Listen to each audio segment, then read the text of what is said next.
envie de vous emmener en voyage.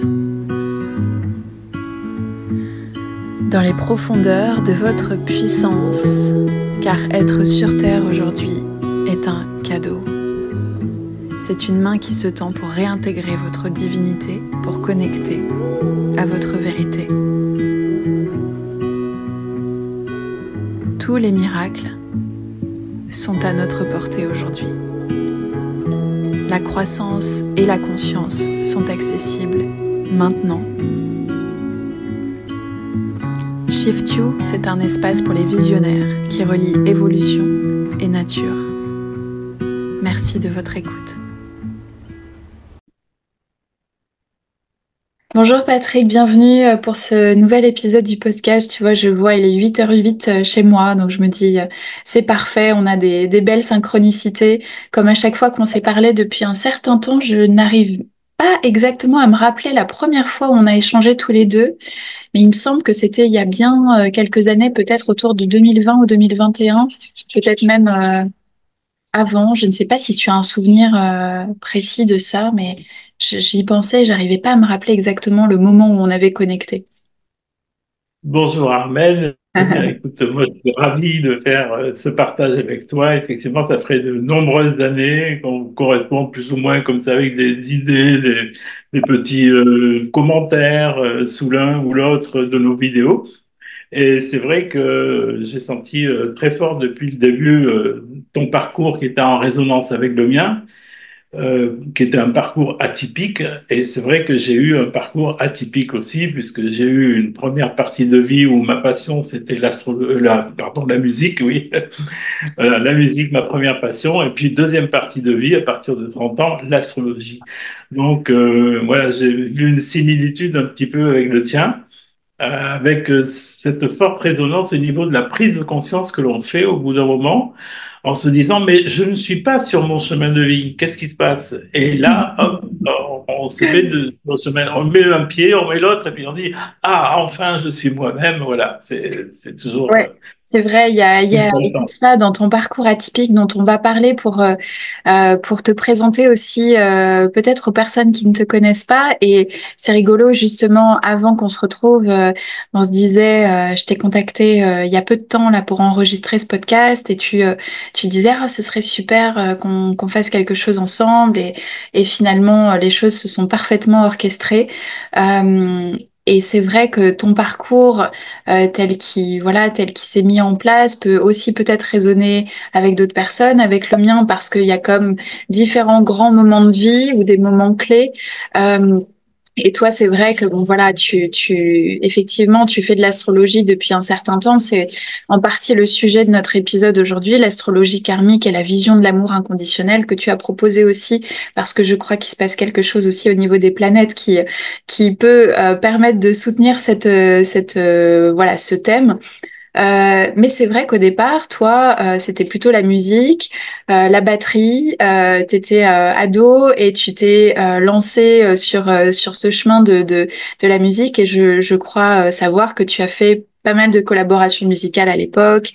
Tu parles notamment de Jacques Higelin, de Louis Bertignac, de différents de tes groupes de rock et blues.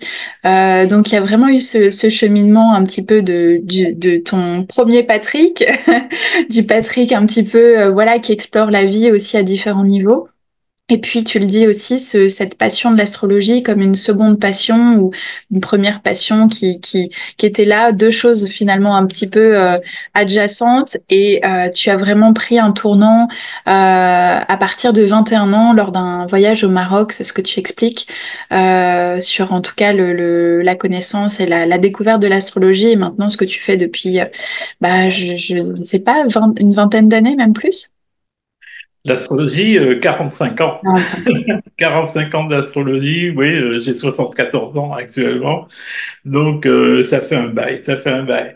Alors, ma première passion a été la musique, effectivement, puisque je suis né dans une famille de musiciens et d'artistes aussi, qui faisaient du théâtre, de la peinture, faisaient des tas de choses. Et mon père était musicien lui-même, accordéoniste, mon frère bien sûr aussi, ma sœur aussi. Donc vraiment dans la famille, voilà, on baignait dans la musique. Et quand on se réunissait, c'était vraiment la famille italienne qui chantait Hum. les chants comme Au Sole Mio et tout ça, voilà, et ça buvait beaucoup à table et c'était très joyeux, très festif. Voilà, j'ai grandi avec cette ambiance-là et très tôt, à partir de 14-15 ans, j'ai donc fait partie de divers orchestres et qui faisait des balles, etc., qui jouait dans des boîtes. J'ai joué dans une boîte, par exemple, une des premières boîtes de la Côte d'Azur. J'avais Mhm. 14 ans et demi. Alors c'était Ouais. un peu bizarre quand même de me voir dans une boîte, donc c'était le dimanche, il faut dire. Mais bon, voilà, la batterie, c'était ma passion parce que bon, j'ai un caractère très fougueux, hein, j'ai beaucoup de planètes en bélier, même si je suis taureau. Et c'est vrai que j'aimais beaucoup la batterie. Donc j'en ai fait vraiment une passion et une profession ensuite, puisque j'ai écumé avec divers groupes, donc des lieux comme ça sur la Côte d'Azur où on était quand même assez connus. On s'appelait les Galix, les Gaulois. Ouais. Et puis tout d'un coup, il y a eu, à 20 ans, bon, il y a eu, c'était les années 70, hein, alors la période hippie, tout d'un coup, qui m'est venue en pleine gueule, comme on dit, et j'ai voulu faire partie de ce mouvement-là. Et tout le monde à l'époque partait en voyage, qui en Inde, qui au Maroc, qui en Afghanistan. Donc, bon, moi, avec mon frère, on a choisi le Maroc et on est parti vivre là-bas pendant 2 mois et demi. Et c'est là que j'ai eu une initiation à l'astrologie parce que j'avais déjà compulsé quelques livres, j'avais vu qu'il y avait des similitudes entre chaque signe, etc. Mais là, j'avais le temps. Au Maroc, on prenait à cette époque le temps de vivre vraiment. Et toute la journée, je lisais et puis je m'émerveillais de la beauté de la nature, etc. Et oui, j'ai vraiment eu une révélation comme ça des 4 éléments. Je me suis retrouvé dans le désert avec la mer à proximité, donc on entendait au loin l'océan, le bruit de l'océan, donc l'eau. Là, j'étais dans le sable, là, vraiment, qui passait un petit peu partout dans les cheveux, etc. Le vent, donc l'air, et le soleil, bien entendu, très présent dans ce sud marocain. Donc les 4 éléments me sont apparus comme quelque chose de vraiment vivant, une expérience extraordinaire. Et je me suis dit, oui, c'est fort ce que je vis. Et pour la petite anecdote, on avait loué une maison là-bas, à l'entrée du village, et c'est une maison toute en pierre, hein, c'est même pas de la pierre, c'est de la terre mélangée avec de la bouse de vache, hein. Mhm. Ouais. Ouais, ils font comme ça dans les pays. Et je me suis dit, c'est triste, ces murs à l'intérieur, c'est pas beau. Je vais peindre ça avec de la chaux parce qu'il y avait que ça comme peinture. Donc, j'ai badigeonné à la chaux toute la pièce où on vivait. Et puis, une fois que tout était blanc, j'ai acheté des craies au village voisin et des craies de toutes les couleurs et en avant avec des hommes, des personnages mythiques, des signes du zodiaque, etc. On a décoré tous les murs et au-dessus de toi, donc, il y avait des pierres posées comme ça. Et il y avait exactement 12 pierres. Donc, je le raconte dans mon site, là, c'est les 12 pierres de Mirlefs.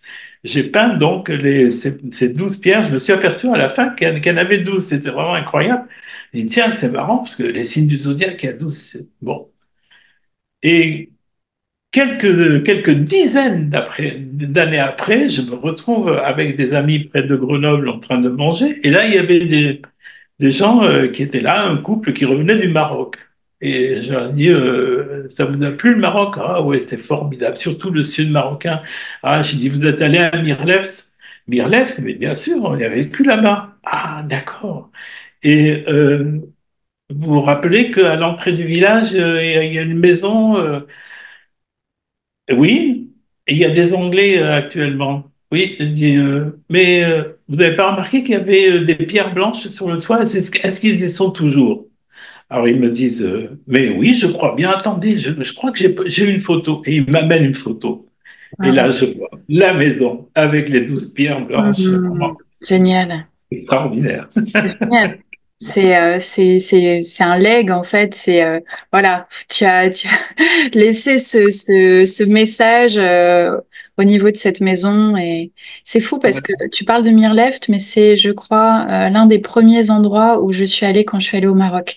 J'ai dû aller Ah, 2 fois à Mirleft et ensuite à différents endroits, ah Tarazout, ben, Essaouira, Marrakech, bien sûr, et différents endroits du Maroc.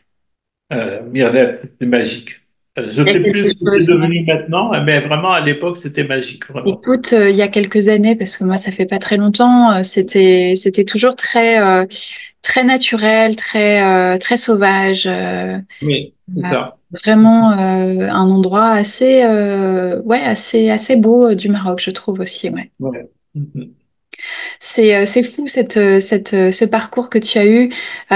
Et puis, du coup, vraiment, ensuite, tu as créé donc l'association Jupiter en 1990, qui est aussi mon année de naissance, c'est rigolo.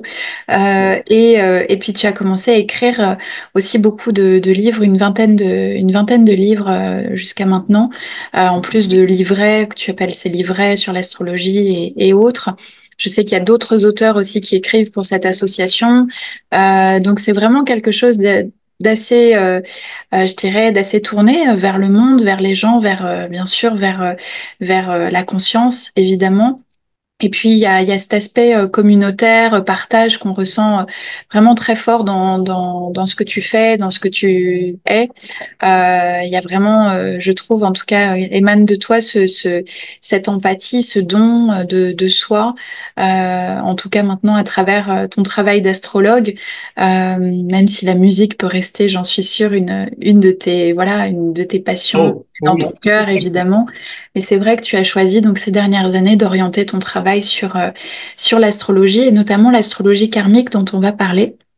Euh, mais tu as écrit voilà sur tout un tas de sujets, l'astrologie et la vie affective, astrologie médicale, symbolisme des planètes, pardon.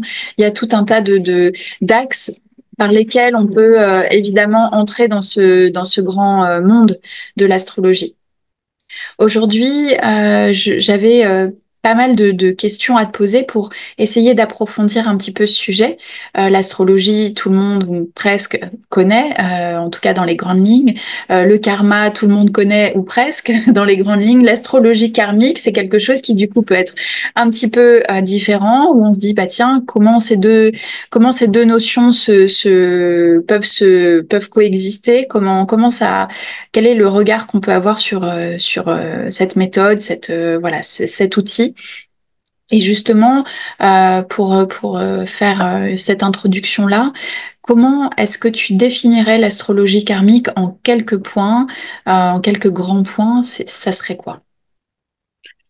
Je crois que la différence entre l'astrologie classique, je dirais, hein, occidentale classique, hein, qui est un peu dérivée de l'horoscope, il faut le reconnaître hein, au départ, et l'astrologie karmique, c'est que il y a deux points essentiels sur lesquels on met l'accent. C'est l'axe des nœuds lunaires. Voilà, on est dans l'axe des nœuds lunaires. Ça, c'est l'héritage des hindous, bien sûr. Hein, remercions-les parce qu'ils ont vraiment exploré à fond cette notion-là avec Ketu et Rahu, qui Mm. sont respectivement donc la tête et la queue de dragon. Et voilà, il représente donc l'introduction dans une existence, dans une incarnation, par voilà, le dragon qui rentre comme ça dans cette incarnation par sa tête, il en sort par sa queue. Et lorsque justement on étudie la queue du dragon, on s'aperçoit qu'il y a toutes les mémoires anciennes en fait de nos vies antérieures. Et dans la tête du dragon, il y a ce qu'on a à accomplir. Donc euh, logiquement, on devrait penser effectivement que on a des choses très négatives dans le passé et qu'on va vers le nord et que là, c'est merveilleux, on va y arriver, on va s'accomplir comme il faut. Mais si on n'a pas connaissance de ce karma et si on n'a pas un petit peu un regard éveillé sur ce que l'on est et qui l'on est, on n'y arrive pas parce que on continue finalement de récolter les leçons karmiques qu'on appelle les épreuves karmiques. Alors, de l'étude de cet axe-là, finalement, elle devient vraiment très importante dans l'étude astrologique parce qu'on étudie toutes les planètes, mais en rapport avec cet axe lunaire. Je prends un exemple. Si vous êtes ascendant, par exemple, pardon, si vous avez un nœud sud en Gémeaux et donc un honneur puisque c'est un axe en Sagittaire, hein, forcément, les deux planètes qui sont en rapport avec ces signes vont être ce qu'on appelle des régents karmiques et elles vont avoir une puissance très particulière. Donc, le Sud en Gémeaux sera plus en rapport avec Mercure, donc la personne sera très mentale, très intellectuelle, tout passera par l'analyse objective des choses, etc. Et elle devra au fur et à mesure de son existence, elle devra aller vers Jupiter Sagittaire, parce que là, voilà, ça va être l'expression de l'enthousiasme, la générosité, le feu de la Kundalini, si la personne est intéressée par ça. Donc, on est vraiment dans cet axe-là qui est fantastique à explorer, parce que les planètes prennent une dimension autre que l'astrologie classique. Dans l'astrologie classique, qu'est-ce qu'on a? On dit, vous êtes taureau ascendant lion, par exemple. Donc, on va regarder où est Vénus, taureau, et où est le soleil, lion. Mais là, avec cet ajout des nœuds lunaires qui prennent une importance considérable, on va donc axer toute notre étude par rapport à cet axe-là et savoir où le bas blesse. Avec le nœud sud, souvent ce qu'on appelle le régent karmique du nœud sud, comme par hasard, il est en dissonance avec une autre planète, donc on sait qu'on va avoir un travail particulier à faire avec cette planète pour éliminer des choses négatives. Et puis, à l'inverse, eh bien, on va se diriger vers le nord. Et là, si on est suffisamment conscient, on va très vite comprendre que le karma peut être éliminé par ce qu'on appelle le dharma, c'est-à-dire les Mhm. bonnes actions, les bonnes pensées, voilà, tout ce qui est positif, tout ce qui fait avancer sur le chemin de vie de l'éveillé, quoi. Voilà. Ouais, c'est super intéressant parce que on y reviendra un petit peu après puisqu'on va aborder cette notion aussi d'amour inconditionnel et ta vision en tout cas sur cette grande notion dont on parle beaucoup. Il y a aussi des questions relatives à la place de Dieu, la place du destin, etc. Mais on va y revenir parce que effectivement c'est très intéressant. Tu parles de karma versus dharma, ou en tout cas le karma étant une voie vers le dharma, si en tout cas on part du principe qu'il existe un dharma, et euh, pour, euh, pour pour donner une définition du mot dharma, c'est pour les hindous ce qu'on appelle la destinée, le destin, ce vers quoi nous tendons quand nous allons vers la conscience et vers l'éveil. Et finalement, oui, je crois qu'il y a, tu vois, si je fais, même si on en reparle un petit peu après, tu me donneras ta vision aussi là-dessus. Si on fait, par exemple, une comparaison avec ce qu'il est dit, notamment dans les textes sacrés comme la Bible et les textes saints, où on a à la fois la naissance au corps et une renaissance à l'esprit, il peut y avoir aussi cette notion de je nais dans des conditions spécifiques, qu'on pourrait appeler le karma, et je renais à mon esprit, ce qu'on pourrait appeler le dharma, où je vais vers plus grand, où je vais vers le transcendant. Tu vois, il y a quelque chose de cet ordre-là. Mais on va y revenir parce que ça fait un sujet dans un sujet. Mais effectivement, c'est hyper intéressant. Donc, euh, quelle serait selon toi la définition ou le regard du karma dans la société actuelle? Est-ce qu'il y a quelque chose qui est vraiment en train de se passer au niveau collectif selon toi? Et je pense savoir que tu vas me dire oui, évidemment. Quel serait notre regard sur quel est le karma et comment on peut voir le karma dans notre société actuelle? Alors, il y a plusieurs karmas, à mon sens. Il y a, oh là, oh là là là là là.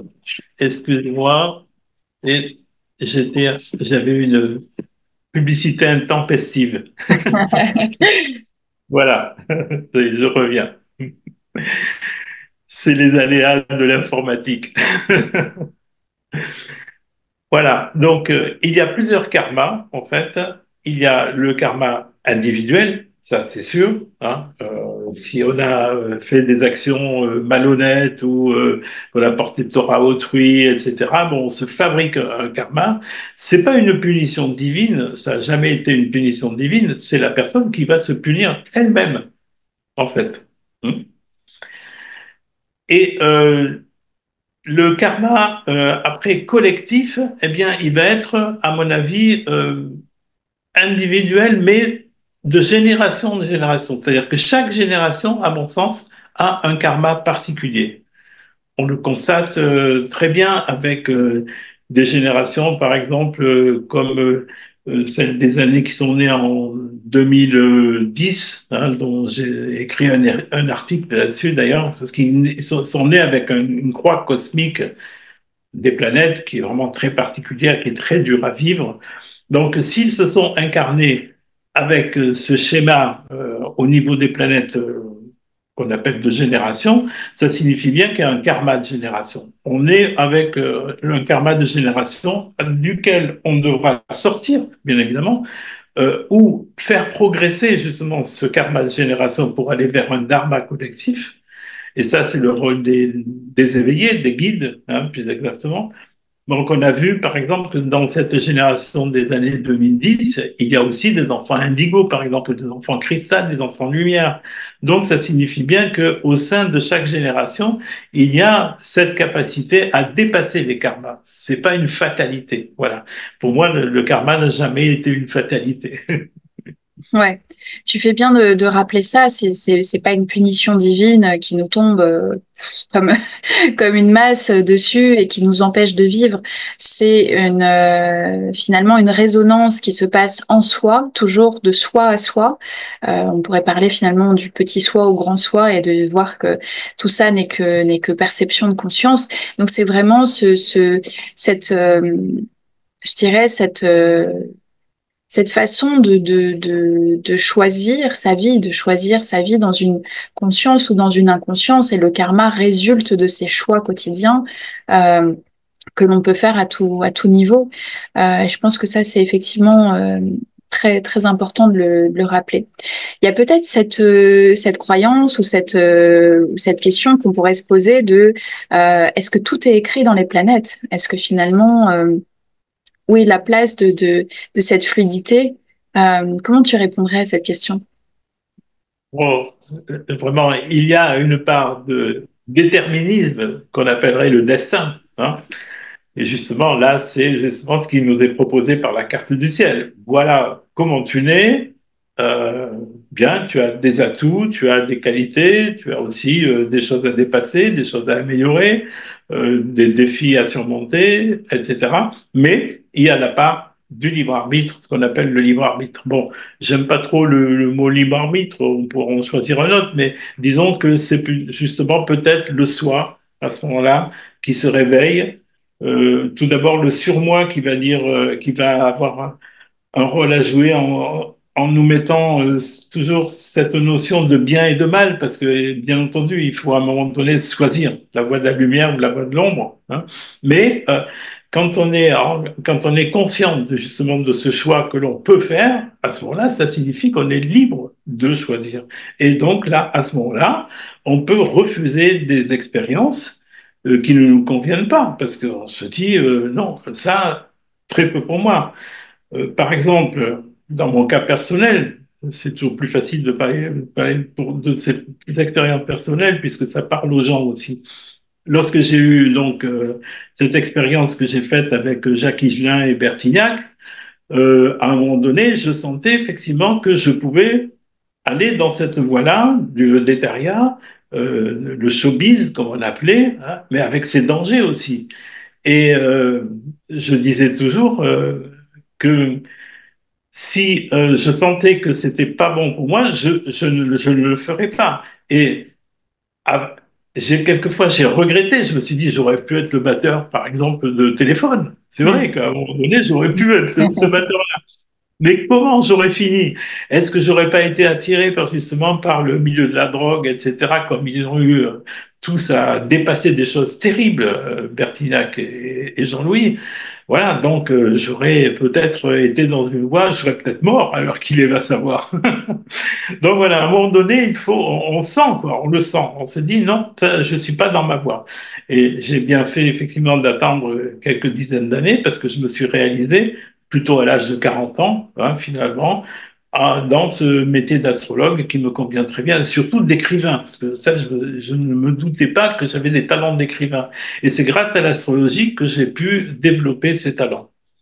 Ouais, c'est vrai que c'est ça aussi dans ton parcours, c'est ce choix à un moment de ta vie de t'orienter plutôt vers un domaine qu'un autre et de finalement t'épanouir pleinement depuis plusieurs décennies maintenant, à la fois dans ton métier d'écrivain, dans ton métier de fédérateur, parce que tu fédères encore une fois d'autres auteurs et puis une communauté aussi très vaste, très large, et puis d'astrologue vraiment avec cette particularité karmique qui peut être très intéressante. Tu parlais tout à l'heure de Raoult et Ketu. Ce sont effectivement des notions que moi, je connais parce que j'ai aussi étudié pas mal de ces sujets au moment où j'étais passionnée par les spiritualités anciennes, l'hindouisme, etc. Est-ce que tu peux en dire simplement un tout petit peu plus sur Raoult et Ketu, qui sont ces nœuds nord, c'est ça? Parce que j'ai aussi entendu que ça pouvait être des planètes. Alors, je ne sais pas exactement comment les définir. Non, non, ce ne sont pas des planètes, hein, c'est vraiment Raoult et Ketu. Bon, ce sont des personnages mythiques hindous, comme il y en a d'autres, hein, Krishna et Kali, etc.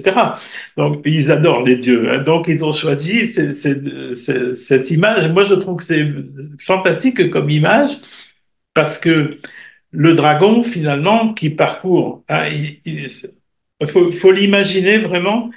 Voilà comment je l'ai imaginé. On a cette existence qui pourrait être représentée par notre carte du ciel, hein. Et donc, ici, le dragon rentre et parcourt durant notre vie. Il rentre dans notre vie, dans notre carte du ciel, et il va se diriger vers le nord, donc il nous montre la voie à suivre finalement. Mais de là où on vient, il y a encore un autre cercle, c'est la carte du ciel de la vie précédente, et ainsi de suite. Donc finalement, le dragon, il parcourt en ondulant comme ça avec sa queue toutes les existences, mais le but ultime, c'est quoi? C'est ça qui est intéressant. Hmm. C'est que c'est notre évolution spirituelle pour rejoindre la source. Le but ultime, c'est de se débarrasser finalement de toutes les scories des vies antérieures, etc., de tout ce qu'on a vécu. Parce que on a débuté des cycles de vie avec le dragon à un moment donné où on a voulu s'incarner sur Terre.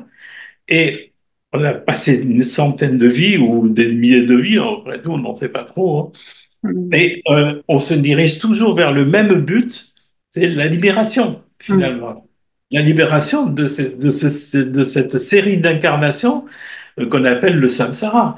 Et le samsara, c'est vrai que c'est dur, quoi, c'est Une difficile. roue perpétuelle d'incarnation telle qu'on pourrait Voilà. imaginer. En tout cas, si on parle d'incarnation, de corps arrivant sur Terre, même si finalement c'est de ma perception aujourd'hui, c'est beaucoup plus subtil que ça, puisque finalement tout n'est que perception depuis ce grand mental unifié. Mais on pourrait avoir en tout cas ce mot qu'on connaît qui est incarnation, avec ces roues du samsara, effectivement, dont tu parles. Ouais, ouais, c'est vraiment une image que je ne connaissais pas, tu vois, ce dragon dont tu parles qui traverse nos vies pour nous montrer finalement la route à ne pas suivre et la route à suivre. Voilà. Nous rappelant, ça pourrait être cette forme de boussole, de guide de conscience et ça me fait penser, tu vois, ce que tu dis finalement peut-être par d'autres mots, ça me fait penser à ce but ultime qui est simplement l'existence et la libération de tout ce qui freine l'existence.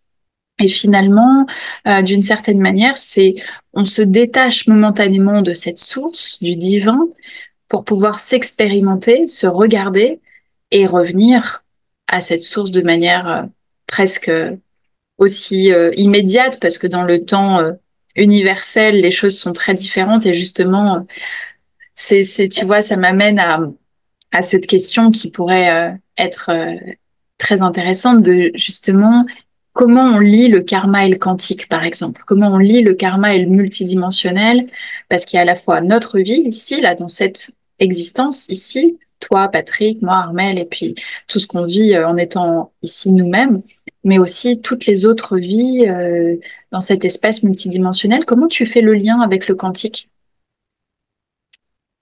Eh bien, je crois que le quantique nous explique en fait que chaque petite chose qui est infinitésimale dans l'univers, en fait, a sa réplique dans tous les autres univers et même dans toutes les autres dimensions. Donc finalement, c'est intéressant parce que ça expliquerait aussi les vies parallèles, par exemple. La sensation que quand on rêve la nuit, quelquefois, il y a des rêves qui nous paraissent aussi prenants et aussi véritables que d'autres, que ce que l'on vit vraiment dans la matière. C'est vrai que la vie dans la matière, finalement, elle est contraignante parce que et elle ne dit pas forcément la vérité, puisqu'on est un Mm. petit peu comme les hommes dans la caverne de Platon. Hein, on n'a qu'une une petite lumière qui nous parvient comme ça, et on se dit ah ben tiens, ça c'est Dieu. Euh, ben non, non, non. Donc dans l'absolu, je dirais que l'astrologie karmique, elle va nous aider à comprendre d'où l'on vient et où l'on va dans ce chemin spirituel. D'accord? Hein.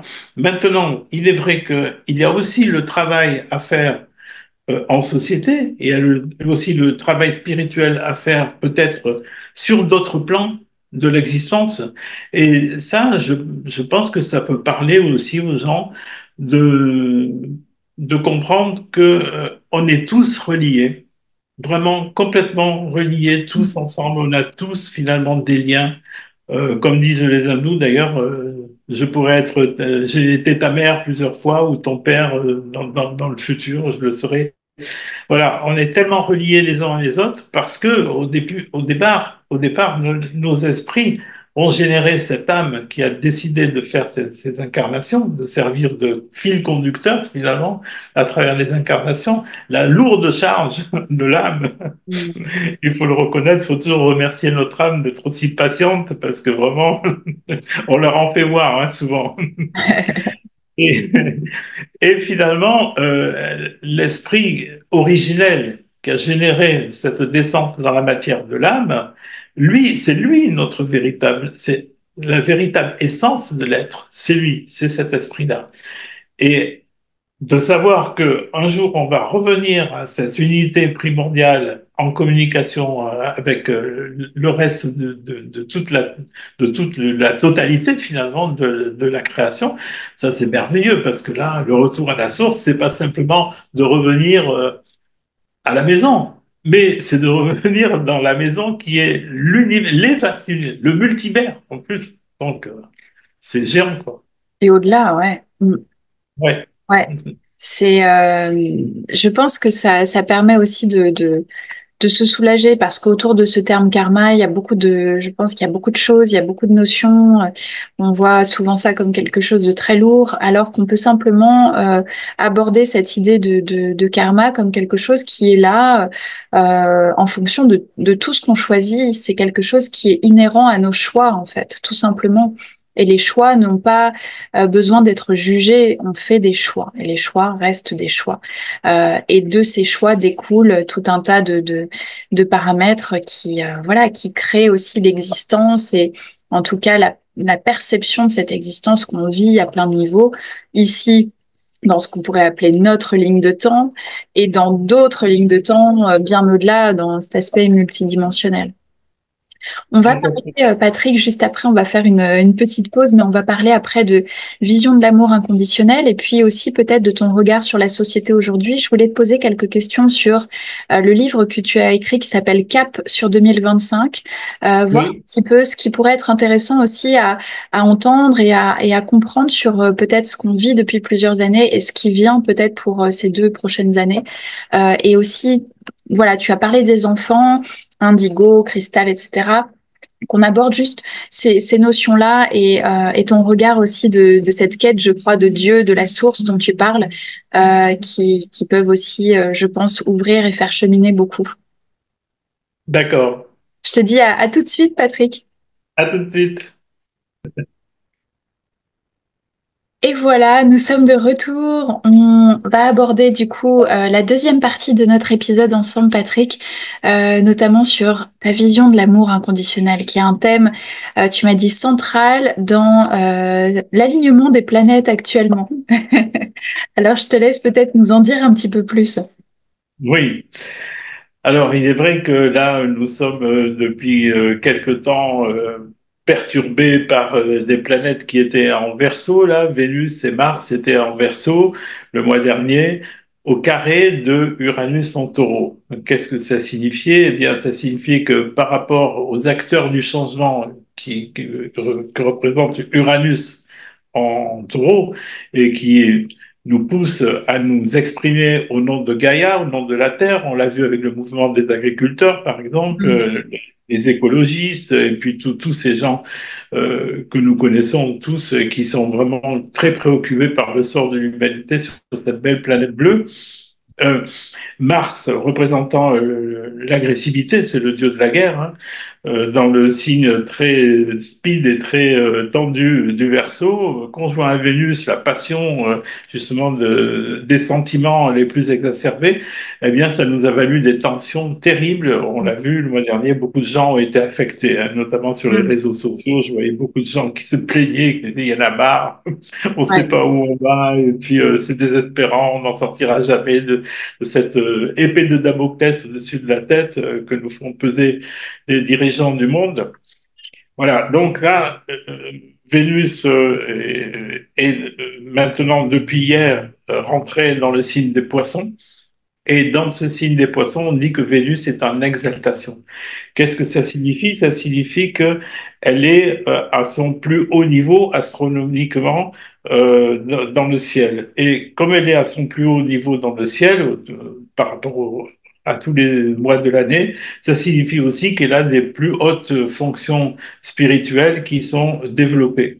Et on peut le ressentir parce que depuis, il y a eu effectivement comme un apaisement, même s'il y a toujours le feu qui coule sous la cendre, mais on sent que, et voilà, il y a un apaisement, les gens sont plus dans le cœur, on arrive plus aisément à parler de choses qui nous tiennent à cœur, on a plus de compassion en nous, on est appelé à développer de plus en plus de compassion. Donc, c'est vraiment un cadeau actuellement. Pour Mm. cette période, parce que ça ne dure pas longtemps, hein, Vénus, ça va rester juste 2 semaines dans ce signe des poissons, mais mine de rien, elle va apporter donc cette douceur, cette, cette empathie qu'il nous faut développer le plus possible, puisque après, lorsqu'elle s'en va, elle ira dans le bélier. Et là, dans le feu du bélier, eh bien, c'est la passion la plus dure, la plus difficile qu'on va devoir maîtriser. Voilà, donc Vénus, elle représente l'amour, bien sûr, mais elle représente aussi toutes nos valeurs artistiques, nos valeurs de reliance, nos valeurs euh, attachées justement aux choses de la vie, hein. Et je trouve que là, avec cette notion de Vénus exaltée, on peut parler d'amour inconditionnel. Alors, l'amour inconditionnel, Ouais. Qu'est-ce comment que c'est peut-on le pour toi? définir? C'est difficile de le définir, hein, mais, parce qu'il faut d'abord le ressentir en soi, hein. Mais c'est une notion d'amour qui, comme son nom l'indique, ne peut pas aller avec des conditions. On ne peut pas dire je t'aime, mais tu me donnes ça. Je vous aime, mais en revanche, voilà, c'est pas possible. L'amour inconditionnel, c'est donner inconditionnellement, c'est-à-dire sans attente de retour. Alors, c'est difficile parce que nous vivons dans un monde où il y a énormément de matière, et la matière est représentée aussi par l'argent. Donc, si on n'a pas dépassé cette notion-là avec l'argent et qu'on est quelqu'un de possessif, quelqu'un qui pense à thésauriser, etc., eh bien non, l'amour inconditionnel ne peut pas circuler. En revanche, si on a travaillé un petit peu sur soi et on a compris que, comme tu l'expliques très bien dans ton livre, les, Et mon Scott, les, quoi, les 11 tu m'avais codes fait ce retour, quantiques, effectivement. voilà, il y a une distribution naturelle de l'abondance, et quand on se met dans ce flux-là, eh bien là, on ressent effectivement cet amour inconditionnel parce que ça baigne, tout simplement, voilà, hein. Et je crois Mm. que l'amour inconditionnel, c'est ça, c'est quand on se met dans ce flux où on est dans le cœur, bien sûr, dans notre cœur aimant et aimé de la source, et on ressent cela et on le fait partager autour de nous, et on ne l'impose pas, il coule de source, voilà. Mm. Quelle est la relation pour toi entre karma et amour inconditionnel?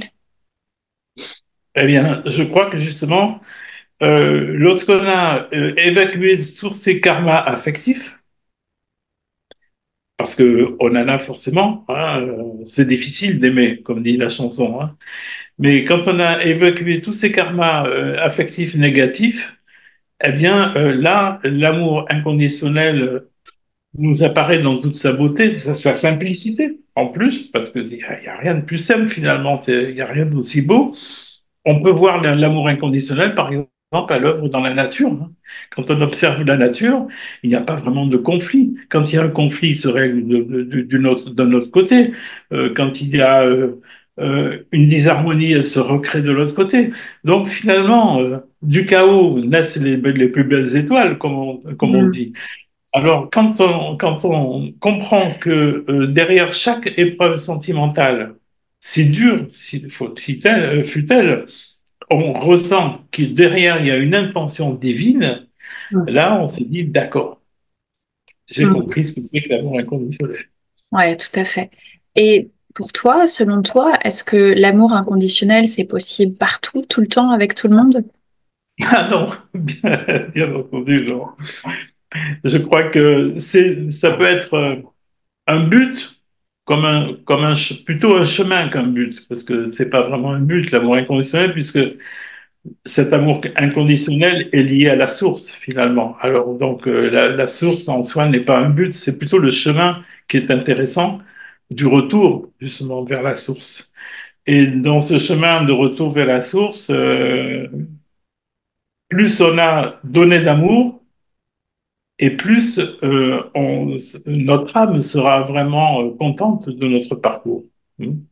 Parce que à cette question, on pourrait aussi ajouter la question de comment aimer ce qui paraît impossible à aimer, tu vois, la souffrance, la méchanceté, la cruauté, etc. Comment se situer par rapport à ça en fonction de l'amour inconditionnel ou de l'amour tout court d'ailleurs. Hmm. Je crois que tout être, à un moment donné, dans sa ronde des incarnations, justement, dans sa descente en incarnation, va être confronté à l'expérience de l'absolu et de l'absolu dans le négatif. Je crois que toute âme a passé par une nuit noire de l'âme à un moment donné parce qu'elle a besoin d'aller au fond. Elle a besoin d'aller au fond pour voir ce que c'est que vraiment que la négation de Dieu, la négation du Mm. divin. Et c'est ça l'enfer, en fait. Le véritable Mm. enfer, c'est celui-là. C'est lorsque l'âme a perdu la notion du divin, a perdu cette foi, et qu'elle se retrouve dans des situations où elle se dit, oh là là, là, je suis allé tellement loin que pour revenir, ça va être très long. Et là, bien heureux finalement est celui ou celle qui comprend que c'est par l'humilité qu'elle doit passer et par la patience. Ce Mm. sont deux C'est leçons vraiment essentielles. Je crois c'est que tu riche as dû en de, faire l'expérience aussi.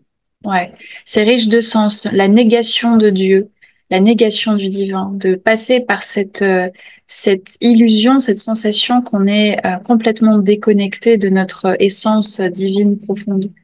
J'aime beaucoup la façon dont tu le présentes, cette négation de Dieu.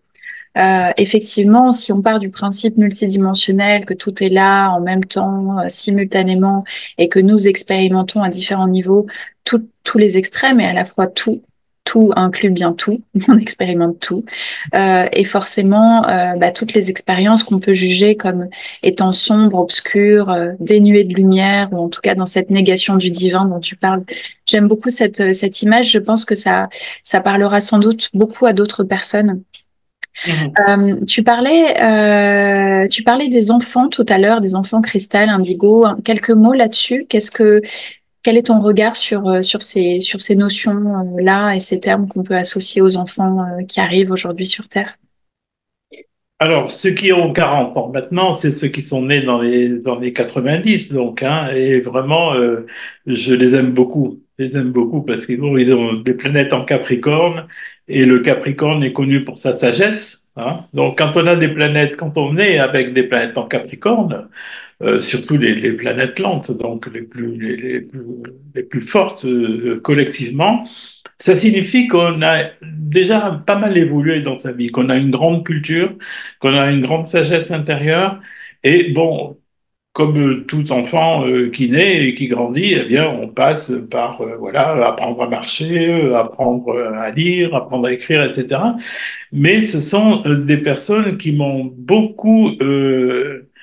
euh, qui m'ont beaucoup apporté lorsque j'ai écrit un article sur eux. Enfin, j'ai écrit Lettre ouverte aux enfants des années 90. Oui, Et il y en a peu qui m'ont écrit, mais le peu qui m'ont écrit, m'ont vraiment conforté dans cette idée que ce sont eux qui allaient rebâtir le monde nouveau. La nouvelle Terre appartient vraiment à cette génération-là. c'est Voilà. beau. Et Ouais. ensuite, là où j'ai vraiment beaucoup de peine avec les enfants, c'est ceux que j'ai rencontrés pendant le Covid, c'est-à-dire ceux qui sont nés en 2010, dans les environs de 2010. Donc il y avait 9 ans, 10 ans à l'époque. Mon Dieu, j'ai vu vraiment des enfants désemparés, vraiment, à cette époque où ils m'ont porté le masque, là, c'était terrible pour eux, vraiment. C'était leur infliger une épreuve supplémentaire alors qu'ils en avaient déjà une à la naissance de naître sous un ciel un petit peu difficile, hein. Donc, parmi ces enfants, j'en ai vu qui effectivement étaient très perturbés et qui allaient vraiment dans la violence. J'ai eu des professeurs qui m'ont écrit pour me dire, mais vous avez raison, Monsieur Gianni, les enfants de 2010, ils sont terribles, ils sont affreux, ils nous en font voir de toutes les couleurs. Euh, Beaucoup de violence, beaucoup de refus justement de tout ce qui est positif.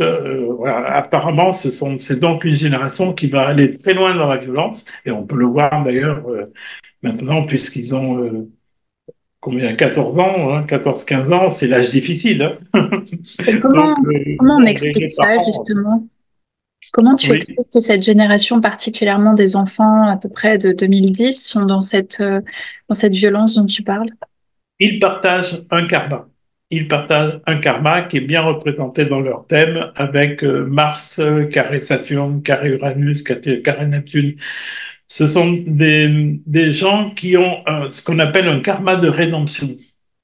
Ok. Alors, on peut le voir par exemple, le karma de rédemption avec le thème de Charles de Foucault, moi, qui a eu un parcours vraiment très atypique puisqu'il était vraiment très révolté dans sa jeunesse. Il, il se battait tout le temps avec tout le monde, il buvait, il faisait la fête sans arrêt, etc. Et puis un jour, il a eu une révélation dans le désert en Algérie et quand il est revenu, il est allé voir au Sacré-Cœur, le père Hmm. qui officiait ce jour-là. Il lui a dit, si vous parvenez à me convaincre que Dieu est ma voix, je m'engage tout de suite. Hmm. Et c'est comme ça que ça a démarré pour lui. Mais lui, il avait un thème, je l'ai mis dans les thèmes que je possède, dans mes livres.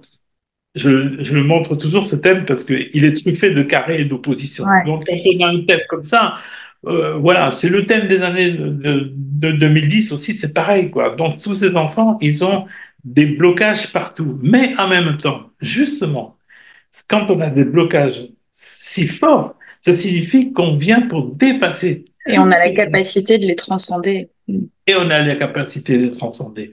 Ouais. Maintenant, bon, si on tombe sur des parents éveillés, tout va bien, parce que on sera guidé. Si on tombe sur des parents qui nous en font voir de toutes les couleurs, bon, c'est plus difficile, Ouais. c'est plus long.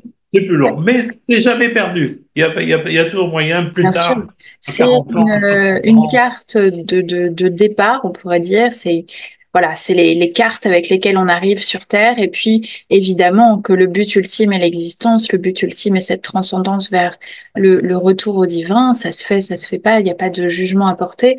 Mais en tout cas, chacun est en mesure de vivre ce réveil, hein, d'une certaine manière. Mm, On va bientôt terminer, Patrick. Et qu'en est-il tu parlais des enfants indigo, cristal tout à l'heure. Comment tu définis, toi, ces termes-là? on les a appelés comme cela, bon, parce que ça fait joli, je dirais. Ouais. Qu'en est-il des enfants de 2020, par exemple? Alors, les enfants de 2020, c'est différent. puisqu'ils naissent tout de même avec là un potentiel assez puissant. Euh, Ils ont des planètes aussi en Capricorne, certains, hein, et dont ce Pluton, hein, finalement en Capricorne, qui casse complètement tous les schémas de pouvoir, les schémas de soumission, les schémas d'appartenance sociale à telle ou telle caste ou à tel parti politique ou autre. Donc finalement, c'est pas plus mal. Et le fait qu'ils aient ce Pluton en Capricorne qui est trigone à Jupiter et Uranus Hmm. en, en taureau me laisse penser qu'ils ont la capacité d'être des guides, tout Hmm. simplement, des guides spirituels pour la nouvelle Terre, parce que c'est comme c'est le taureau, Jupiter et Uranus, surtout cette année-là, maintenant, là, Ouais. 2024, est particulière. Les enfants qui sont nés donc cette année-là, ce sont pour moi ce qu'on appelle comment j'ai appelé ça dans mon article, les acteurs du changement. Voilà. Hmm. Donc, les acteurs du changement, mais là, puisqu'ils naissent cette année-là, ce sont des futurs acteurs du changement pour la nouvelle Terre, parce que pour le moment, la nouvelle Terre, elle est toute petite, elle est en train de se matérialiser. Plus on la co-crée, plus elle grandit, mais elle est encore toute petite par rapport au monde qui est en train de s'écouler. Hein.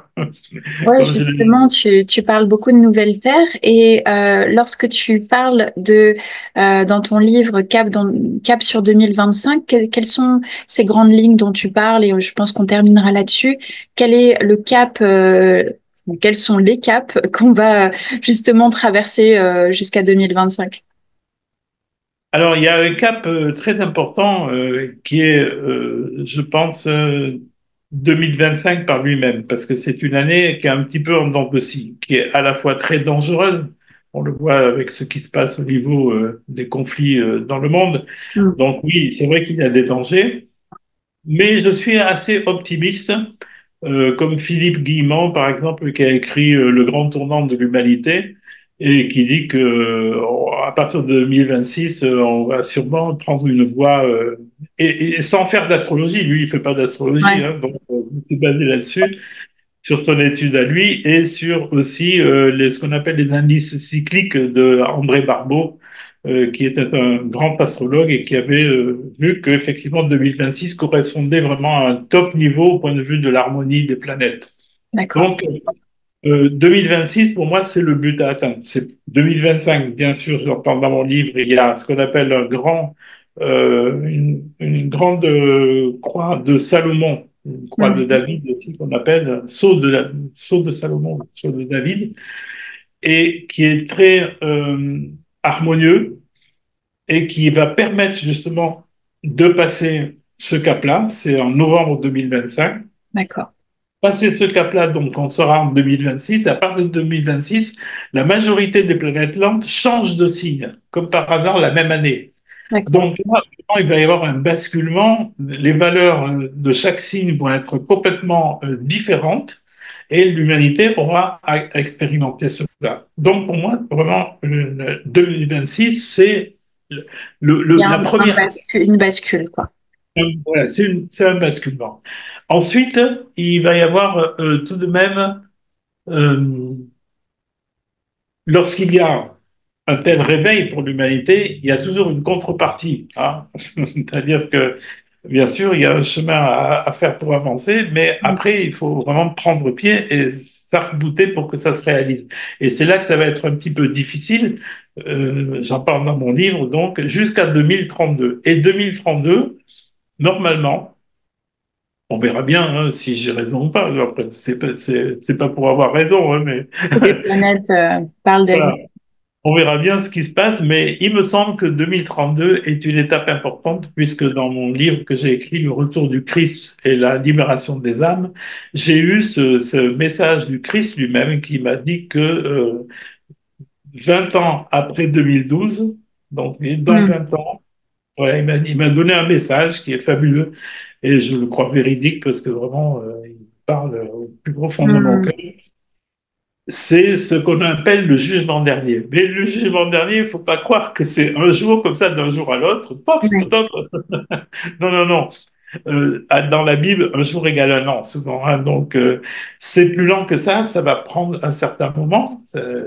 Mais cette année 2032 me paraît propice à ce qu'on appelle le jugement dernier. Alors, il ne faut pas avoir peur, je le dis à tout le monde, parce qu'en fait, c'est pas Dieu qui va nous juger, c'est pas Christ qui va nous juger, c'est nous-mêmes qui allons être jugés. Nous allons nous juger nous-mêmes. Et il n'y a pas plus juste et plus fort que notre propre juge, je pense. Merci infiniment, Patrick. Je pense qu'on va terminer sur ça qui clôt à merveille toute notre discussion. Merci pour ta sagesse, tes partages, tes connaissances.